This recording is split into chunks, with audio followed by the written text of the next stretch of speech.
But what's happening with real estate? Sobha developers in focus. And let's get an update on the operational activities, the impact of regulatory rules, and more importantly, the sales numbers that they've just come with. Let's take it across to Sharma, Vice Chairman and MD at Sobha Limited. He joins us on the show right now. Mr. Sharma, morning. Good to have you on the show today. Walk us through the highlights of the quarter gone by. What have the sales updates been like, and what's the kind of traction that you've seen? Good morning. We have been quite pleased with this last quarter's operational performance. If you look at, we have performed well in all the segments and almost in all the cities. First time we have seen that non-Bangalore market has given us almost 30% of the new sales. Our dominance in the Kerala market and the continuous sale in the Gurgaon market has helped us to see that we have achieved almost 22% growth in our new numbers vis-a-vis the same quarter last year, and about 9% in the value terms. If you look at this time, the joint development partner shares was bit on a higher side. Otherwise, on a per square feet basis realization as well, we have been close to almost 8,000 rupees per square feet. So, across all categories, across all regions, all products, we have seen good traction, and we believe that this kind of a sustenance in the coming quarters we should have, and the growth momentum what we have reflected in the last 4 to 5 quarters should continue in this financial year. As far as the regulatory things are concerned, there has been a very, very big change we believe has taken place in our sector, where the underlying demand and the conditions for the customers remains quite positive. Of course, small increase in the interest rates has started, but still it is all manageable from an affordability point of view. At the same time, the credibility of the developers is getting tested by the customers, and the guys who have been performing and delivering on their promises, we do believe that for them the coming few years should be relatively far better, and they will be growing faster than the industry growth. Okay, good to hear that all those concerns are behind you. But you've also indicated, Mr. Sharma, that you plan to launch about 8 MSF of residential projects in the current fiscal compared to an annual average of about 2.7 over the last 2 years. Give us the reasons for the same, and are you seeing that kind of sufficient demand traction to be able to project these kind of numbers?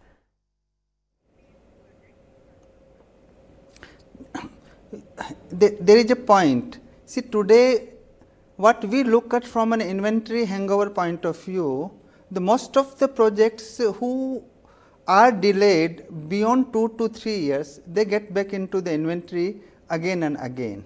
Whereas, for a good quality construction in good locations at the right prices, in almost all the cities, customers do not have right choices.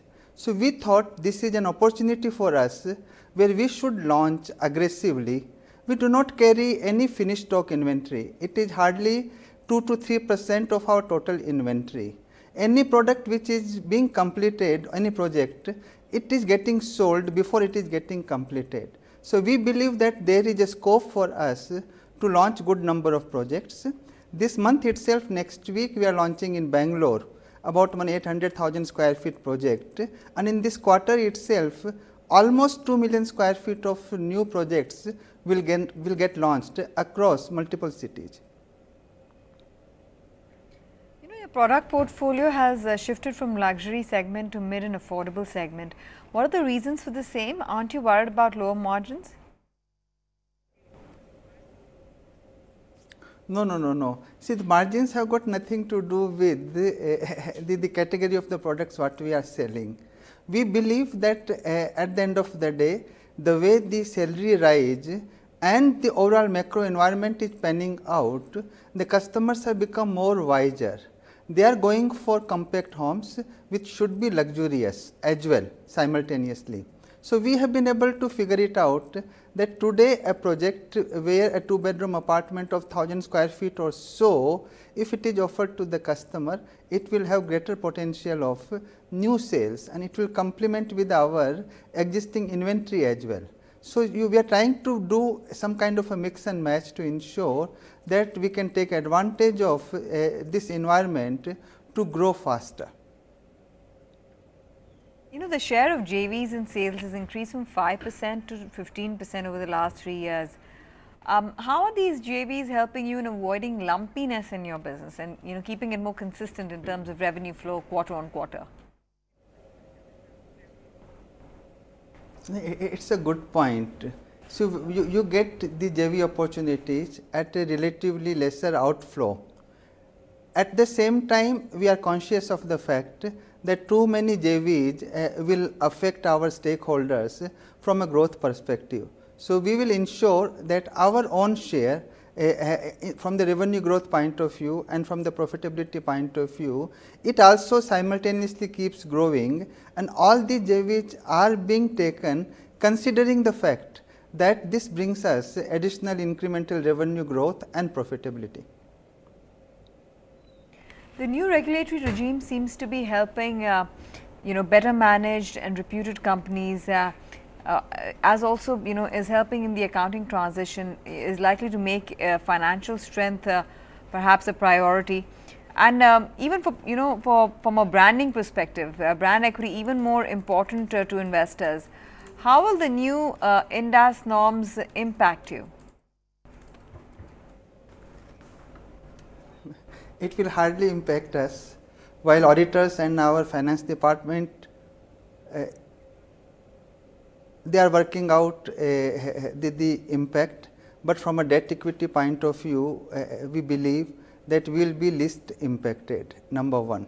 Number two, at the end of the day, the cash flows are more critical, and if we keep generating surplus operating cash flows from our business operations, A, and B, we are also thinking of giving data and information which will be comparable with the way we have been giving data otherwise prior to adopting and adapting to this AS 115 to ensure that yes, our data, our operational and financial performance can be compared with the performance what we have achieved in the preceding years will be reflected in our results.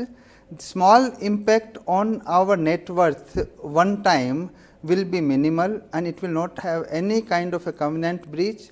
The debt equity is fine. Bankers will continue to report their confidence. Even in this environment also, we are confident that our interest cost should keep coming down, and we are quite positive that this year, despite all such hurdles, our performance should be better in all the parameters.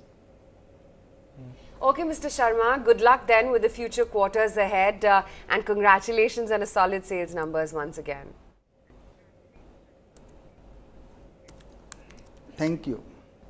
Okay, that's the word coming in from Sobha developers saying that all the pain of RERA implementation, etc., is all behind them, and especially given the kind of revenues that they've posted for Sobha and the kind of sales figures that they've posted, a volume jump of about 21%, sales value up by about 30%. It's been a solid number from them. What's happening?